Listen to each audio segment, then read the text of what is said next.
So I wanted to show you guys some of the posters that I've been making this year. So I got a brand new classroom this last year, and so we got a poster maker, and I was able to do a lot of really cool things with it. I have the templates to this and all these posters in the description of this video. I'm going to show you guys in a bit how I made them and how you can edit them. So I made like these little Pokemons that are of like different figures from the history that I teach, so US history in the bottom, and then world history at the top, and it has like little facts about each of these people. So like this is like Montezuma Pokemon or whatever, and some of the things that he did. Martin Luther, Leonardo da Vinci as a Pokemon as well, and these are actual Pokemon, right? So I kind of use PowerPoint to like edit them or Photoshop them, I guess. And like I said, I'm about to show you guys how I did that, but I want to show you guys how it looks, right? Then I also put these into frames, right? These kind of like movie posters of different things from my classroom, different things that I teach about, different people that I teach about. So now let me show you guys how you can use these in your classroom, right? So I have all of these in the description of the video. These in your classroom. So for the Pokemon, right, you can edit it right here and you can change it into English. You can even use Google Translate if you didn't want to write your own stuff. But basically what I did is we put different facts, important facts about each of the people. So like this is obviously supposed to be like Julius Caesar, right? So right here, I talk about how he became a dictator and like how he was assassinated. And right here, I also put kind of like a bigger picture of who he was. So like Genghis Khan, right? So same thing, right? So these are different important figures from world and US history, since I teach both.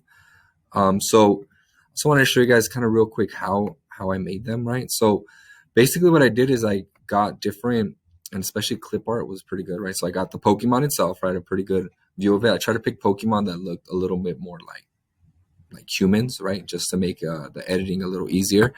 And each of these things, basically all I had to do is find some clip art of, from right here, I actually got like, I don't know if you guys saw it, let me do it again. Like Da Vinci, like some sort of clip art of Da Vinci. And I basically just got the hat out of it and the other little pieces that I wanted, right? So that's kind of how it works. So let's say I was trying to edit this dragon, right? Or use let's say just the wings. So what you do is you put mark areas to keep, and this is just regular PowerPoint. You highlight the areas that you want, just so it knows. And then you can remove the areas that you don't want. So let's say I didn't want the rest of the dragon.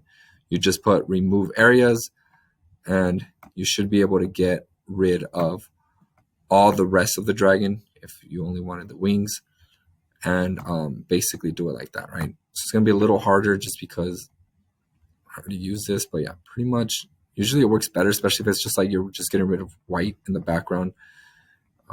It's a little bit easier. I'll just do it from right there, right? You can obviously get the idea, right? So you would obviously eliminate the rest, and then you're able to keep that wing. So that's basically what I did for each of the Pokemon. I got just a picture of the Pokemon, and I got different parts from different clip art, and I just kind of put them on there in how I felt it would look the cleanest, right, to do. So yeah, that's how I did that part. So for these posters, I thought, I think it's a little more usable, if you will, for the classroom. What I did is I got images, and then I try to pick like warriors, because I realized that most societies or civilizations, I should say, have warriors, and I got a background. So I put the background for each, and then I was able to get cool looking fonts, right? So the way I got these fonts is by going to a site called cooltext.com, right? So this cool text generator, and you have all sorts of different fonts. So this is the one that I was using right now. And you basically just type in what you want to write, and then it basically creates that word in that font, right? So it's a kind of a cool thing that I use to make it look a little more cool. So there's all sorts of different types of fonts. So that's how I used it, how I used that. And this is all the Pokemon stuff. You're going to make your own Pokemon cards, right? All the stuff that I used was right here, right? So these are the little templates of the card itself, and then the little energies or whatever that go on the Pokemon card. So I found some of these already pre-made on Google. There was like 4 or 5 from the US history ones that I used. And then the other ones, the world history ones, I just created myself as I showed you guys earlier. Let's see what else is in here. So this is the stuff that I'm going to have in the description of this video, right? So I also made like little movie posters I got this idea from Mr. Roten. So he had some, so I used some of his, I made some of my own, and basically is like different types of assignments or lessons that I do in my class. And I basically just imagined them as if it was a movie poster with a little description of what you do in that assignment, right? And then I made some other kind of movie posters that were a little more simple that just say, oh, the date that we're going to be learning about that, just to get the students excited about what we're going to be learning about in class, right?